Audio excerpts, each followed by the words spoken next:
মহেশখালী সোনারপাড়া পাহাড়ের পাদদেশে এসপিএম প্রকল্পের বিষাক্ত বর্জ্য ধানক্ষেত ও চিংড়ি প্রজেক্টত মারাত্মক ক্ষতি করছে। স্থানীয় চাষী অলেহর প্রায় লক্ষাধিক টিয়ার মাছ মরিয়ে গো। বুধবার অভিযোগ করিও হন ব্যবস্থা লুয়ানো হয়। চাষী অলের দাবি করছি শীঘ্রই ক্ষতিপূরণ ও বর্জ্য নিঃসরণ বন্ধ করতে প্রশাসনের হস্তক্ষেপ জরুরি, নুয়ালি আরও অপূরণীয় ক্ষতি হইব। এসপিএম প্রকল্প তেলায় আর দাম হইতে ফজর মাছ হইতে বেন ক্লিয়ার অনেক মাছ 32 লাখ মাছ মারা গেছে। কক্সবাজারের মহেশখালী উপজেলা কালামারছড়া ইউনিয়ন সোনারপাড়া পাহাড়ের পাদদেশে অবস্থিত এসপিএম প্রকল্প দূষিত বর্জ্য আবারও বিপর্যয় বয়ে আননি।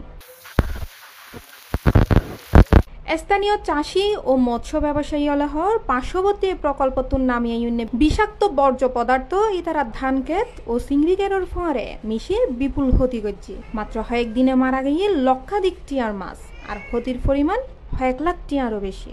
এটা এসপিএম প্রকল্প তেলাই আর মাছ হয় প্রজেক্ট হয় হাই করে গিয়ে আর আইলে লাখিলাম 4 জন উনোর বেতন পর্যন্ত দিনে পারির ইতার আর ক্ষতিপূরণ দিবে ওই আইজে 1 মাসও গিয়ে আইজও আর ক্ষতিপূরণ ন দে।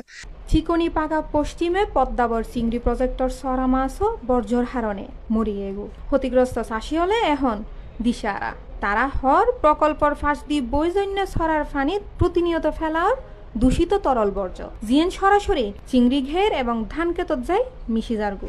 এই নিবে আর প্রজেক্ট হাতে 32 লাখ মতো হস হইয়ে এখন আর এসপিএম প্রকল্পর হাসারা তেল এবার সারি আর সব মাছ মরি একটা মাছও নাই হাই করে মাছ বম মরি এখন আর সাইনারে আবাদন করছি দুবার সেরে জানাই দুবার সে হয়তো টিয়া দিম এখন করে আর বাড়াবাড়ি আবার ট্রেনও হাসে দরখাস্ত দি ট্রেনও ফোন করি এত পিছত এখন আজ দেয় নাই।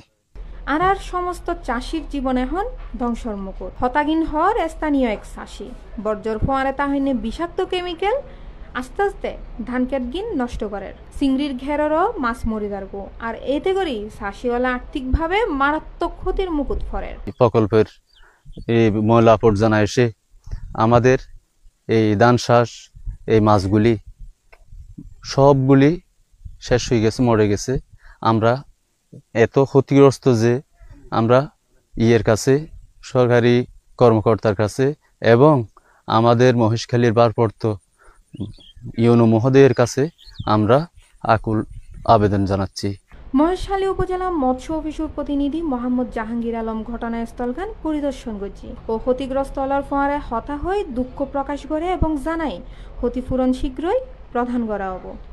দেখলাম যে সিন্ডি প্রকল্পের মধ্যে এই সিন্ডি প্রকল্পের মধ্যে যে মাছগুলা এই এসপিএম প্রকল্পের তৈলাক্ত বর্জ্য পদার্থ এখানে প্রবেশ করার কারণে ফানিগুলার অবস্থা দেখলাম এবং এখনো পর্যন্ত এই 1 মাস আগে যে ফানিগুলো প্রবেশ করছে তার তৈলাক্ত অবস্থা এখনো আছে। আমি সরাসরি নিজেও ভিডিও করছি, নিজের চোখেও দেখছি। এটা মারাত্মক একটা বিষয়, এটা বলার কোনো ইয়া নেই। কিন্তু স্থানীয় লেহর বুধবার মৌখিকভাবে প্রকল্প কর্তৃপক্ষের বিষয়গান জানাইলেও হন কার্যকর ব্যবস্থা লওয়া নয়, বরং অভিযোগ এড়াই যারগুই কর্মকর্তা হল। ওদিন মাঝে মারা গেছে আজ 1 মাস ধরে এই যারা টিয়া দিব প্রকল্প টিয়া দিব বলে টিয়াও দেয় নাই, খবর নেয় নাই, হতজন মাছ না। পরিবেশবাদী নেতা আবু বক্কর সিদ্দিক এ বিষয়ে গভীর উদ্বেগ প্রকাশ করছে ও প্রশাসনের সতর্ক করে হয় যদি অবিলম্বে পদক্ষেপ লওয়া হয় তাহলে কৃষি ও মৎস্য সম্পদের অপূরণীয় ক্ষতি হনিকেই ফুসাত ফেরত না। প্রচুর পরিমাণ এখানে মাছ মারা গেছে এবং ধানও মারা গেছে এই বিষাক্ত কেমিক্যাল যুক্ত দূষিত বর্জ্যের কারণে। আমরা বাংলাদেশ পরিবহন বাফার পক্ষ থেকে এগুলো আজকে পরিদর্শনে এসে দেখলাম যে এখানে বিশাল ভয়াবহ একটা ক্ষতির পরিমাণ আমরা লক্ষ্য করলাম।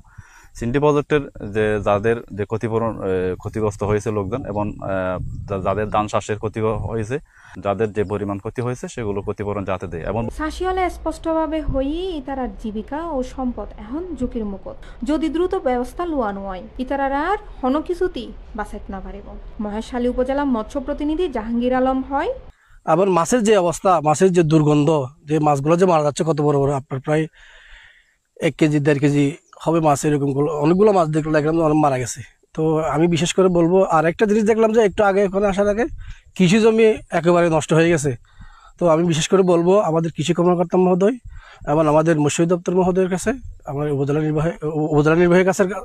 নির্বাহী মহোদয়ের কাছে এটাই বলবো যে উনি হয়তো এটা সম্বন্ধে অবগত আছেন, এবং উনি অবগত থাকার পরে আমাদের এসপিএম প্রকল্পের প্রজেক্টের মালিকেরা বা প্রজেক্টের অফিসাররা যারা আছেন তারা নাকি ওদেরকে ক্ষতিপূরণ দেওয়ার জন্য আশ্বাস দিয়েছেন, কিন্তু এখনো পর্যন্ত সেই আশ্বাস রয়ে গেছে, কিন্তু এখনো বাস্তবায়ন হয় নাই। স্থানীয় এখন দ্রুত পদক্ষেপ হলে প্রশাসনের হস্তক্ষেপ কামনা করে। ইতারা আশা করে সংশ্লিষ্ট কর্তৃপক্ষ তৎক্ষণাৎ কার্যকর ব্যবস্থা লব, যাতে আরো বড় ক্ষতি এড়াই যায়।